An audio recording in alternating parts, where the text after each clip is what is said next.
Nesse vídeo nós iremos falar sobre este livro, O Homem Mais Rico da Babilônia, um clássico da educação financeira escrito no começo do século XX por George S. Clason. E o que ele tenta fazer no livro é pegar histórias baseadas na antiga Babilônia com personagens fictícios que poderiam de fato ter existido, mas não são históricos, para passar lições básicas de educação financeira. Poxa, Bruno, então, ao ler esse livro eu vou aprender a investir em ações, fundos imobiliários, investir no exterior? Não, ele passa somente a parte básica. Contudo, essa parte básica é aquela que faz falta para grande parte das pessoas. Se só ter dinheiro resolvesse as coisas, os ganhadores da loteria não voltariam a ficar pobres após mais ou menos uns 5 anos, que é o que geralmente acontece. Mesma coisa com o pessoal que ganha grandes prêmios do nada, como por exemplo ex-BBBs, na época que não tinha um perfil no Instagram, para continuar com o fluxo de caixa vindo de publicidade, por exemplo. Isso tudo por falta de educação financeira. Então de nada adianta você aprender sobre o mercado acionário, sobre como funcionam os títulos públicos, se você não faz o básico. É quase como querer construir um prédio grande, um arranha-céu, sem primeiro ter escavado e feito uma sólida fundação. Esse prédio ele vai acabar tombando com o tempo. E aí fica a recomendação desse livro, até porque este vídeo não pretende esgotar o assunto. Eu vou pegar 5 lições que eu acho as mais interessantes, vindo aqui do Homem Mais Rico da Babilônia, mas fica a recomendação de leitura, é ótimo inclusive para os jovens. Estão lá com seus 14, 15 anos de adolescência, vão começar a usar mais dinheiro, talvez até começar a trabalhar e ter acesso a recursos, e ao ler esse livro eles vão ver que, lição número 1, parte do que eles ganham não pertence a eles agora, uma parte vai ser do seu eu do futuro. E aqui no Homem Mais Rico da Babilônia, ele coloca, pague a si mesmo primeiro. E aí, lendo um trecho ipsilíteres do livro, abre aspas, para cada 10 moedas que colocar em suas bolsas, não retire para uso próprio mais do que 9. A bolsa ficará estufada e seu peso cada vez maior será uma fonte de prazer para suas mãos e uma fonte de bem-estar para as almas. Ou seja, ele diz o seguinte, você ganha alguma coisa, seu salário, 10% disso não pertence a você. Você poupa e esse recurso vai ser usado somente no futuro, se conectando com outra lição que nós veremos mais à frente. Ao fazer isso, você começou a poupar os seus recursos. Poxa, Bruno, muito básico isso, né? Básico pra caramba, mas 90% dos brasileiros não fazem. Basta olhar a estatística de endividamento aqui no nosso país e a gente vai ver que, infelizmente, isso não acontece. E não acontece só com um cara que ganha pouco, não. Porque você pode falar, mas também o cara ganha 2 mil e vive numa grande cidade. É muito mais complicado, ele vai acabar pegando uma dívida. Só que isso acontece com o pessoal que ganha 5, ganha 10, com o pessoal que ganha 25 mil. Tem gente que ganha milhões porque foi um grande atleta, um jogador de futebol, ganhou um prêmio da loteria e um tempo depois volta a ficar pobre. Justamente porque não tem a capacidade de poupar uma parte daquilo que entra. E esse hábito de poupar é quase como um músculo. Quanto mais você exercita, melhor você fica. Se você não faz isso agora porque ganha pouco, não ache que ao ganhar muito, automaticamente você vai começar a fazer. Quase sempre o pessoal vai elevando o custo de vida até que aquilo que ganha seja exatamente igual àquilo que gasta, se não maior. E aí nós já entramos na lição 2, controle seus gastos. Novamente pegando um trecho do livro, ele diz aqui, abre aspas, não confunda despesas necessárias com desejos. Examine cuidadosamente seu modo habitual de viver. Faça um orçamento para as despesas imprescindíveis e não toque no 10º que está engordando a bolsa. Ou seja, das 10 moedas, 9 você pode gastar, uma você mantém. Você não toca nessa parte. Poxa, mas eu tenho despesas. Sim, essas despesas têm que se enquadrar dentro dos 90% que você tem de renda e não contar com 100. E aqui ele cita a diferença entre aquilo que é inevitável, você vai ter que gastar com alimentação, com transporte,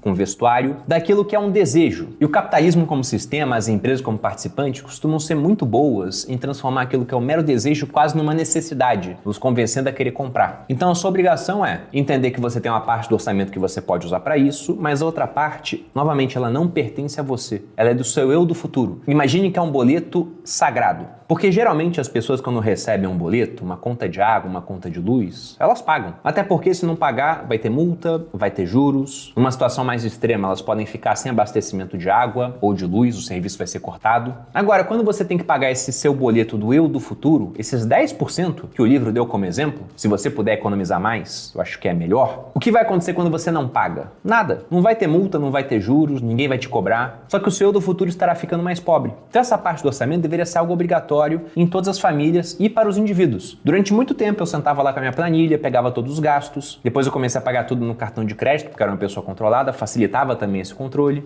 Além do que eu podia consumir hoje, pagar só 30 dias depois. O dinheiro parado podia ser colocado para render na renda fixa, que historicamente tem juros muito altos aqui no Brasil. Então essa parte de controle básico, que é básico, mas que muita gente não faz, ela tem que ser feita sempre antes dos investimentos, porque de nada adianta você investir para ganhar, por exemplo, mais ou menos 1% ao mês, se no final você vai ter descontrole, vai gastar mais do que ganha e vai ter que pegar um empréstimo que vai custar muito mais caro do que isso. E aí depois que você reservou uma parte para o seu do futuro, na lição 1, que você controlou os seus gastos de modo a poder manter essa reserva ao longo do tempo, chegou a hora de multiplicar os seus rendimentos, que é a lição 3 que a gente pode extrair do livro. Ele fala o seguinte, abre aspas, coloque cada moeda para trabalhar de modo que possa reproduzir-se como algodão nos campos e trazer-lhe lucro, um rio de riqueza fluindo constantemente para dentro de suas bolsas. Ou seja, ele mostra que além de poupar, e no livro ele dá exemplos através de emprestadores de dinheiro, cobrando juros, pelo dinheiro que estava sendo emprestado, ele fala que é essencial que você também invista esse recurso para que ele possa trabalhar para você. Tem um certo trecho onde ele diz que você deverá ter um exército de escravos dourados, ou seja, várias moedas de ouro investidas trabalhando para te trazer mais rendimento. E a dificuldade de se fazer isso é que geralmente o resultado dos investimentos, principalmente no começo, ele é muito tímido. Dando um exemplo, se você investe R$300 e espera um ano, supondo um rendimento de 10%, que é muito próximo do rendimento que você teria investindo em renda fixa no Tesouro Selic hoje, com a taxa em 10,5%, e também é uma média da taxa Selic ao longo dos últimos 20 anos. O que você teria ao final de um ano seriam R$30 de rendimento. Isso bruto. Se fosse tirar, ainda teria que pagar imposto de renda. Então você fala, caramba, eu abri mão de consumir um ano inteiro, guardei os R$300 e tive só 30 de retorno? Sim, porque esse retorno no começo ele é tímido. Mas na fórmula dos juros compostos, onde o montante final será igual a um capital inicial vezes 1 mais a taxa de juros elevada ao tempo, o fator mais importante, indiscutivelmente, é o tempo. A taxa de juros também é muito importante, sobretudo quando você tem mais dinheiro investido. E a outra parte é o aporte. Então, ao reservar uma parte para investir sempre, mensalmente, de maneira corriqueira, ainda que o ambiente seja nada corriqueiro, como é o ambiente do Brasil e do mundo, você vai ver o resultado acontecer no longo prazo. Então, enquanto esses R$300 investidos somente uma vez te renderiam 30, se você investe os 300 todo mês, em 2 meses você investiu 3.600, em 5 anos seriam 18.000,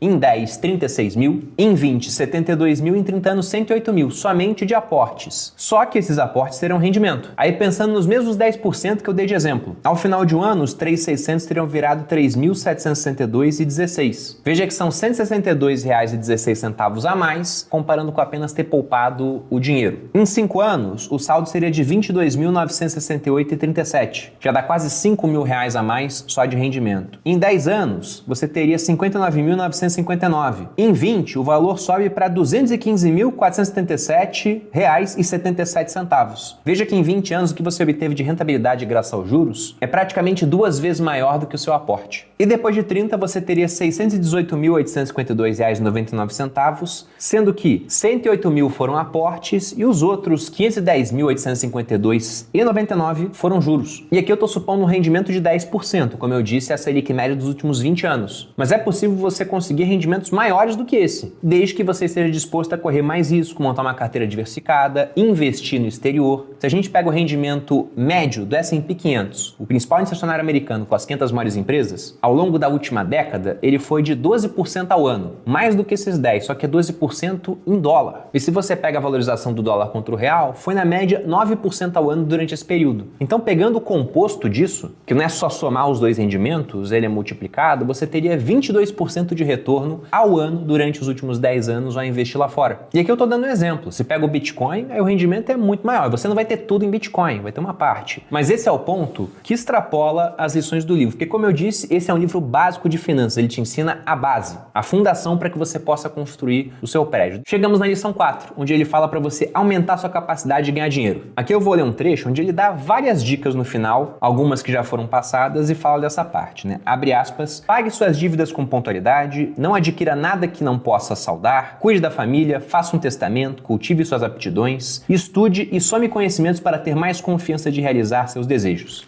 Daria para fazer um vídeo inteiro falando só disso, Como, por exemplo, a parte de fazer um testamento, já pensando na sucessão. O Sêneca fala nas suas cartas, hajamos como bons pais de família, aumentemos aquilo que recebemos como herança, que a sucessão passe ampliada por mim para os meus herdeiros, ou seja, para aumentar o montante da sucessão, mas tem que pensar também nesse trâmite, até porque ele tem custo e todos nós passaremos por isso. Se é alguma coisa que é inescapável na existência aqui, é a morte. A outra são os impostos. A gente vai ter que pagar, mas dá para minimizar um pouco, inclusive na hora da sucessão. Agora, sobre essa questão questão de aumentar sua capacidade de ganhar dinheiro. O mais importante no começo da sua jornada como investidor não é o tempo, porque está no começo, o tempo vai acontecer durante a jornada, tem que deixar ele passar. E também nem a taxa de juros que você obtém nos seus investimentos, o crescimento da sua carteira. Isso pode ser até importante em termos psicológicos, que te ajuda mais a se manter no jogo. Mas o mais importante mesmo é a sua capacidade de aporte. Quanto mais dinheiro você consegue aportar no começo, melhor. Até porque uma rentabilidade mais alta sobre um montante pequeno ainda é uma rentabilidade, em termos absolutos, pequena. Ao investir R$300 e ganhar 10%, dá 30%. Se fosse 20%, dá 60%. Ainda é pouca coisa, em termos absolutos. Se você pudesse investir 500, veja que são quase 2 meses de aporte feitos de uma vez só. 1.000 seria ainda melhor. E como que você faz para poder aportar mais? Você pode economizar? Sim, essa é uma maneira, mas há um limite para a economia. Afinal, todos precisamos comer. Há gastos que são obrigatórios. Jejum intermitente, uma hora tem que acabar. Onde que não há limite? No quanto de dinheiro você pode ganhar. E seu objetivo mês a mês não deveria ser poupar R$1.000, deveria ser, por exemplo, criar R$1.000 de riqueza. Isso poderia vir através da economia, como na primeira lição ele fala, que 10% que você ganha não te pertence, para você pagar a si mesmo primeiro. Mas para aumentar o poder desses aportes, a partir do momento que você ganha mais, você pode pensar que aquele dinheiro novo também não é seu, uma vez que você já está acostumado a viver com um certo padrão de vida antigo, que se encaixava nos 90% daquilo que você recebia. Eu, por exemplo, fiz isso durante uma época como militar. Eu fiz a Academia Militar das Agulhas Negras, lá no final estava ganhando em torno de R$1.000, e assim que se formava, o aspirante na época passava a ganhar R$4.500. Em dezembro eu recebia 1.000, em janeiro eu já estava recebendo R$4.500. E aí o padrão de vida também iria mudar, porque na AMAN era internato, depois você ter que começar a morar de aluguel, ia comprar um carro, ia ter gastos novos. Mas aí eu pensei, se antes eu vivia com 1.000, apesar de ter uma série de gastos novos, será que eu não consigo viver com 3.000? E dos 4.500 imaginar que 1.500 não são meus agora, que eles não existem, que eles simplesmente são de um eu do futuro? E aí eu poupava. E ao longo do tempo eu fui ganhando mais dinheiro, porque tendo as promoções. Também imaginava que a promoção não havia mudado minha remuneração, eu continuava vivendo o mesmo padrão de vida durante um tempo, só depois eu começava a subir esse padrão, então toda a diferença era reinvestida. E ao longo desse trajeto, dos 11 anos que eu fiquei no Exército, eu também trabalhei para desenvolver as minhas habilidades, como por exemplo minha oratória, que me auxilia muito aqui. Quanto melhor eu me comunico, mais gente eu alcanço e consequentemente mais dinheiro eu ganho, seja através do curso ou de pessoas investindo na nossa gestora, na Grão, de gente que entende que não quer fazer para si mesmo os investimentos, que prefere terceirizar e vai para a nossa consultoria, Portfel, e também aprendendo sobre o mercado financeiro, que independentemente de você querer trabalhar com isso ou não, deveria ser algo quase que obrigatório. Porque eu entendo que com a mudança tecnológica que a gente vê cada vez mais acelerada, será normal ver uma pessoa trocando de carreira várias vezes na vida. O jovem vai, faz faculdade de Direito, fica um tempo trabalhando como advogado, depois descobre que não gosta tanto daquilo, vai para a de marketing, aí fica um tempo lá, depois ele abre o próprio negócio, aí fecha aquele, abre um outro, vai mudando de área ao longo da vida. Agora, o que não vai mudar é o fato de que desde que ele é jovem até o final de sua vida, o derradeiro fim, ele vai mexer com dinheiro durante todo esse período. Então é muito interessante que ele desenvolva habilidade de lidar com dinheiro e outras habilidades que levem ele a ganhar mais, porque ele pode aumentar os aportes. E aí depois que você fez todo esse trajeto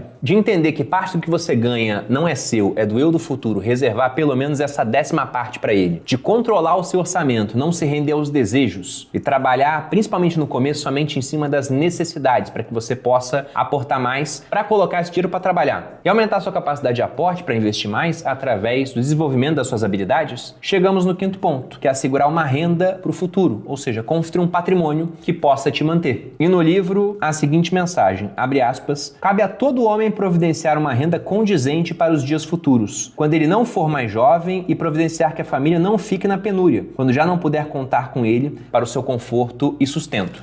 Eu tenho quase certeza que na época que o George S. Clason escreveu esse livro, não existia previdência social nos Estados Unidos. Aqui no Brasil, o começo daquilo que viria a se tornar o INSS foi no ano de 1923. E aí temos um dado muito interessante, está lá no site do Senado, de que nessa época nós tínhamos no Brasil 13 pessoas economicamente ativas para cada aposentado. Hoje em dia, nós temos somente 4. Sendo que desses 4, quase que é um desses jovens nem que nem estuda nem trabalha. O Brasil está liderando rankings com mais de 20% dos jovens nessa situação. De modo que a gente vai ter um futuro mais parecido com o que era o passado. Não acho que a previdência social vai acabar, mas acho que o dinheiro que a pessoa vai ganhar quando estiver aposentada do governo vai ser um dinheiro que vai comprar cada vez menos coisas, porque a conta não vai fechar. E aí como é que o governo faz a conta fechar se ele vai continuar gastando mais do que arrecada? É através da criação de mais moeda, que por consequência valerá menos. Então você vai receber sua previdência? Provavelmente sim, em valores diferentes do que está combinado hoje, com certeza, e quase que certamente com poder de compra muito menor, uma vez vez que a gente já tem meta de inflação aqui no Brasil. E ela não é, eu quero inflação zero esse ano. Ela é um número positivo. O teto da meta desse ano, 4,5%. E essa inflação pode ficar cada vez maior ao longo do tempo, por conta dessa questão da Previdência. Então cabe a você